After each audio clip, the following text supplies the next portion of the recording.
guys, this is Anna with Mitchell Equestrian Events. When I had first started this channel, I wanted to just show off the equestrian side of my life. I have two other channels, Anna Travels and Kaiju Bites, which is kind of like whenever I want to stick a nerd thing on, like my feelings about movies and stuff. But, being a rider, being into horses, is a big part of my life. But I also wanted to shoot some videos on horse show management. So I started 9 years ago launching my own horse show series in Northern Virginia, focusing on dressage. And I had done other dressage series before at other barns, like Quantico Riding Club, Noakesville Horse Society. But, I was like, why don't I create my own show series? So I wanted to create a series of videos just to help someone who wants to host their own horse shows. Maybe, there's a need in your area or you want to host shows for your own students.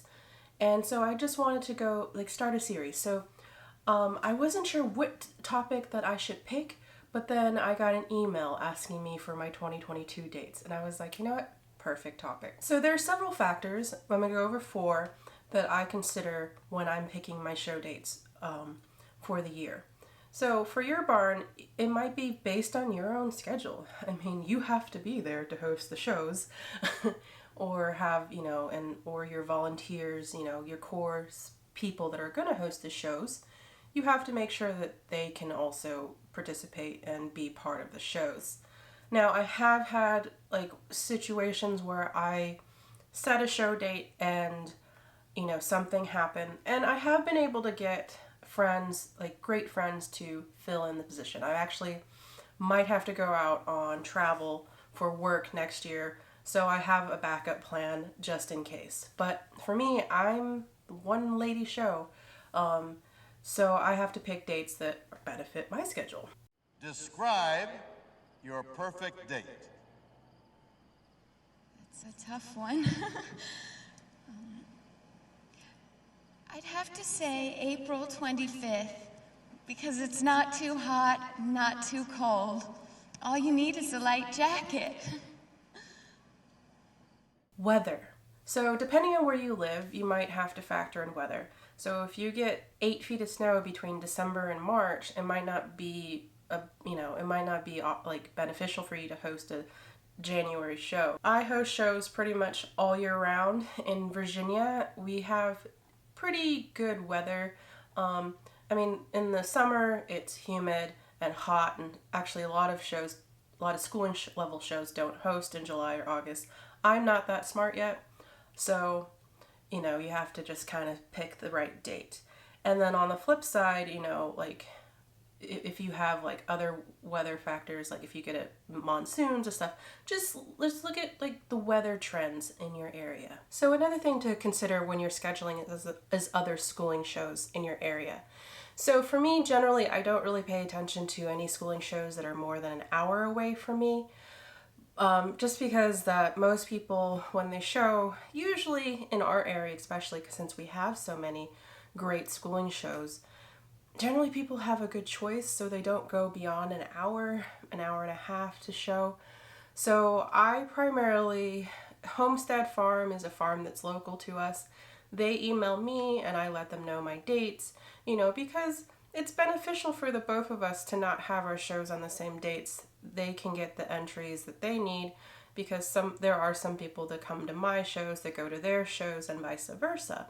So having good communication. Now, I know sometimes in some areas that's not always, the case. Some barns have a little bit more drama between them. But just being aware of when your competitor or other show, series are hosted can also help your calendar. I really don't think of it as a competition, who has the bigger horse show.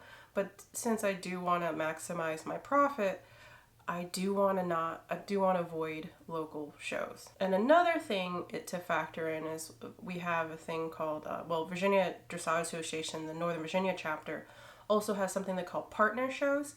And basically what that means is that if a Vada Nova member enters my show and gets a high enough score, they can qualify for Vada Nova's championship show that they host in November. So, and they say they try to avoid other shows. So it's actually great. Like the other show series, even the ones that are a little bit farther from me, will send in their dates, and we kind of look at the calendar. And Vada Nova is like the only thing that they want you to do is avoid their schooling show dates. But other than that, that's really the only prereq. And so it's great to see where, when, and the other show series in the area. Another thing to consider is licensed or rated shows, as they're called.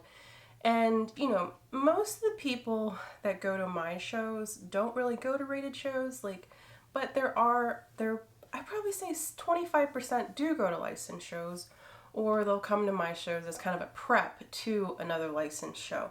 So I try to keep my show series, you know, away from the major events, but I mean, it's hard, you know, avoiding other schooling shows, you know. We have a lot of rated shows and licensed shows in our area, so it's kind of hard to avoid, you know. So I just kind of, at that point, what I do, and I didn't do it so well this year, is I just try to avoid licensed shows that I want to attend.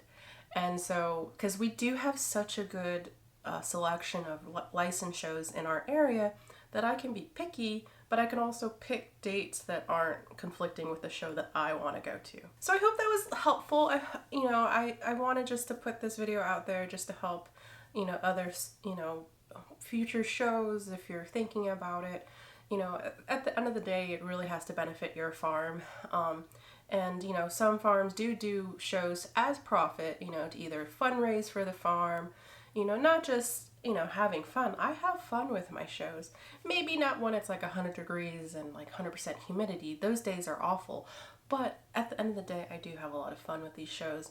So I hope those are some good tips. If you have any other suggestion, like any other considerations that you think of when you're planning your own shows, leave a comment, you know, it would be interesting. Those are the few ones that I have to consider. Anyways, guys, I hope you like and subscribe and join me for future videos. Take care.